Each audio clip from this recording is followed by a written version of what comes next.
ኢትዮጵያዊው በማንነቱ ፍለጋ የሚለውን የንቡረ እድ ኤርምያስ ከበደ ወልደ ኢየሱስ መጽሐፍ ስመለከት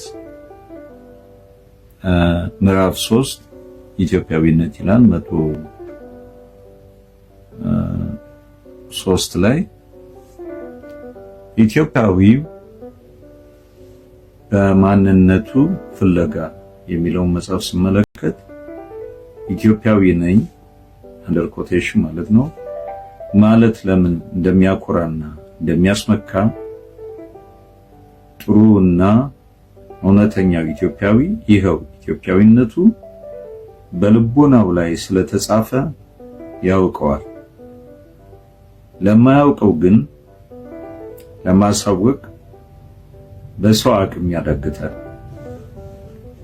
በቅዱስ ኪዳን የአዋን ቅርሶችና በኢትዮጵያውያን ሕልውና እንደሚታወቀው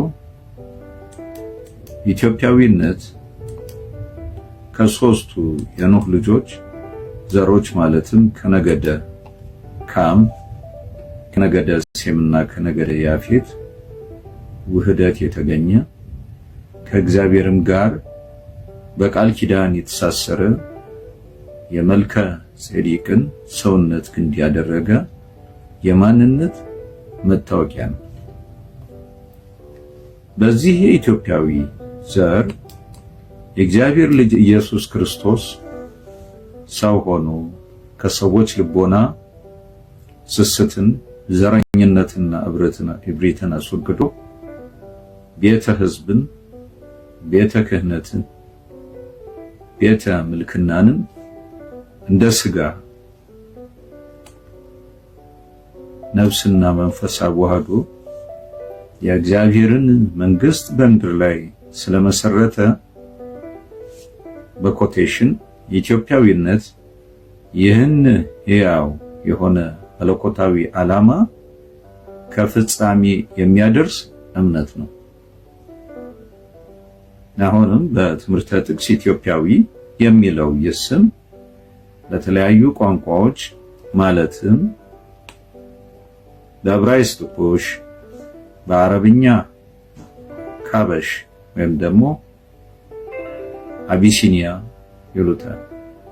ጥንታዊና መሰረታዊ እናት ቋንቋቸው ከሆነ ከግዕዝ ወይም አበሻ በእንግሊዝኛ የተነሳ ደግሞም ራሳቸው ነፃ ሆነው ሌላውን ነፃ የሚያወጡ ከመሆናቸው የተነሳ ኢትዮጵያውያን አጋዚያን በነጠላም አጋዚ ይባላሉ። አማራ የሚለውም ቃል ትርጉሙ በግዕዝ ነፃ ሕዝብ ማለት ስለሆነ ይኸው ቃል በቋንቋ ባህሪና መልእክቱ ኢትዮጵያዊነት ከሚለው የስያሜ ትርጉም አይለይም። ምዕራፍ 3 ኢትዮጵያዊነት በረሃብ በችግሩና በመከራው ዘመን እንኳ እኒያ የሚባሉትና ነጠላ ጨርቅ መሃይም ባላገር አጣፍተው ባዶ እግራቸውን የሚሄዱ በትምህርተ ጥቅስ ኢትዮጵያዊው እና ኢትዮጵያዊቷ ልበ ሙሉና ኩሩ ሆነው የሚታዩት ለምንድን ነው? የሚተማመኑበት የሚኮሩበት አንዳች ነገር ቢኖራቸው አይደለምን? 103 ላይ ነው እንደዚህ የሚለው ቀስ 103 ይህን ሐሳብ ያቀረብኩበት ምክንያት እንግዲህ በአርሲ የሞቱ ያሉ ወገኖቻችን ነፍሳቸውን ይማራቸውና ኢትዮጵያዊነት ያልገባቸው ሰዎች ነው ይህንን ድርጊት እያደረጉ ያሉት። ፈጽሞ ከኢትዮጵያዊነት መንፈስ ከኢትዮጵያዊ ባህል ውጭ የሆኑ ሰዎች ነው ይህን ያደረጉት። ያው እንደሚታወቀው አዳምና ሔዋን አቤልና ቃየልን ከወለዱ በኋላ ቃየል በቅናት ወንድሙን አቤልን ገደለው። እግዚአብሔርን አቤልም የገደለው ቃየልን ተሳዳጅ ያደረገው። መጨረሻ ላይም የአቤል ደም ለመበቀል ቃየልን በአይነ ስውር በሆነው ላሜህ በሚባል ሰው እንዲገደል አደረገው። አዎ አትግደል የሚለው ዋና ትዕዛዝ ይቅር በመጽሐፍ ቅዱስ በቁርአንም ውስጥ በግልጽ ይገኛል። ታዲያ ለምንድን ነው እነዚህ ሰዎች ሰዎችን የሚገሉት?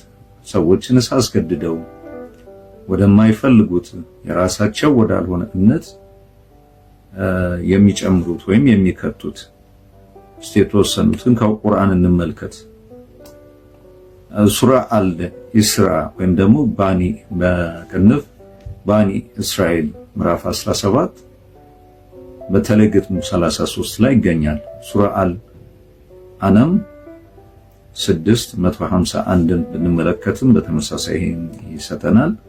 አሁን በእስልምና ዋናው የእግዚአብሔር ሕግ አትግደል በቁርአን ውስጥ ይገኛል። በቃላት ሲገለጽ አላህ የተቀደሰውን ነፍስ በሕግ ካልሆነ በስተቀር አትግደሉ። ያው የሕግ ታራሚ ለሞት ፍርድ የተፈረደበት ካልሆነ በስተቀር አትግደሉ ይላል። ሱረት አል-ኒሳ ደግሞ 4:29 ስንመለከት ይህ አንቀጽ ለማህበረሰቡና ለራስ ያለውን ክልከላ ያሰፈዋል። እናንተም እርስ በራሳችሁ አትጋደሉ አላህ በእርግጥ አዛኝ ነውና ይላል። እንደው ሲምፕል የሆነው ንጽጽር ብንመለከት መጽሐፍ ቅዱስ ከቁርአን ጋር ሲነጻጸር ባህሪ መጽሐፍ ቅዱስ ቁርአን የመጀመሪያው ጽሑፍ አትግደል ወይም ደግሞ አትግደል፣ እግዚአብሔር ቅዱስ ያደረገውን ነፍስ አትግደል። ሕጋዊ ልዩነቶች ለሞት ቅጣት፣ ለጦርነትና ራስን ለመከላከል ተፈቅዷል። ለሞት ቅጣት ፍትህ እና ለመከላከል ጦርነት ተፈቅዷል። የዋጋ እንደ ቀጥተኛ አጭር ሕግ ተቀርጿል፣ እንደ ሕግ ተቀርጿል እና ከሁሉም የሰው ልጅ ደረጃ ጋር እኩል ነው። በእስልምና ውስጥ የግድያ ከባድነት ይህንን ትዕዛዝ ለማጉላት ቁርአን የአንድን ሰው ሕይወት ዋጋ ከጠቅላላው የሰው ሕይወት የጋራ እሴት ጋር ያገናኘዋል።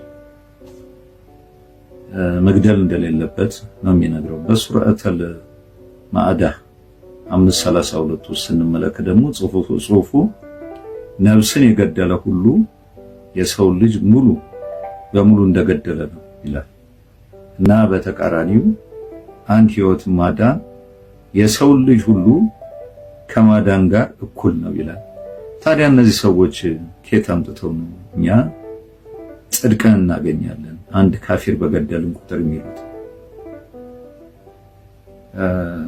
ለነዚህ ሱልጣን ልቦና ይስጣቸው ነው የምንለው። ነገር ግን እኛ ኦርቶዶክሳውያን ለሚገጥመን ፈተና ለሚገጥመን መከራ ሁሉ ዝግጁ ልንሆን ይገባል። አንድም ወደኋላ ልንል አይገባም።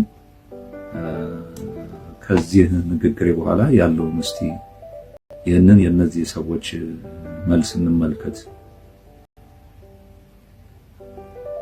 አንገታቸውን ቅሉ ነው ያለው አላህ Subhanahu Wa Ta'ala። ምንም መራራት የለም፣ ግደሏቸው። መግደል አለብህ፣ መግደል አለባቸው። ካልገድክ አይሆንም። መነሳት መቻል አለብህ። አንገቱን መቁረጥ አለብህ። ጨርግድለት አንገቱን። ፈሪ ናቸው፣ ቅዘናም ናቸው። ወላሂ ሱም ወላሂ ጨርግድለት አንገቱን። ልትነሳ ይገባል። ቤተክርስቲያኑን ታቦቱን ልታጋይለት ይገባል። እንግዲህ እንደሰማችሁት መገደል እንዳለብን ወስነዋል እነሱ ጃዳ ውጀውልን። እኛስ ታዲያ እጃችንን አጣጥፈን ነው የምንጠብቃቸው? ኦርቶዶክሳውያን ልንፈራ አይገባም። አሁን እኔ በዚህ ንግግሬ መጀመሪያ ወቅሰው የሀገሪቱ ርዕሰ ብሔር የሆነው ጠቅላይ ሚኒስትር አብይ አህመድን ነው። ለምን በመሰረቱ በምክር ቤት ውስጥ ያሉት በሀገሪቱ ከፍተኛ ቁጥር ያላቸው የኦርቶዶክስ እምነት ተከታዮች ተረስተዋል፣ ተንቀዋል። ቀድሞውንም ምርጫው ሲደረግ የኦርቶዶክሳውያንን ቁጥር ያማከል አልነበረም። አይ ካን ሴ 90% የፕሮቴስታንት እምነት ተከታዮች ናቸው። ከዛ ውስጥ አብዛኛው የእስልምና እምነት ተከታዮች ናቸው። 1% አይሆኑም የኦርቶዶክስ እምነት ተከታዮች። እነዚህም ለወገኖቻቸው ሊቆሙ አልቻሉም። ይቺ ሀገር የሁላችንም ሀገር ነች።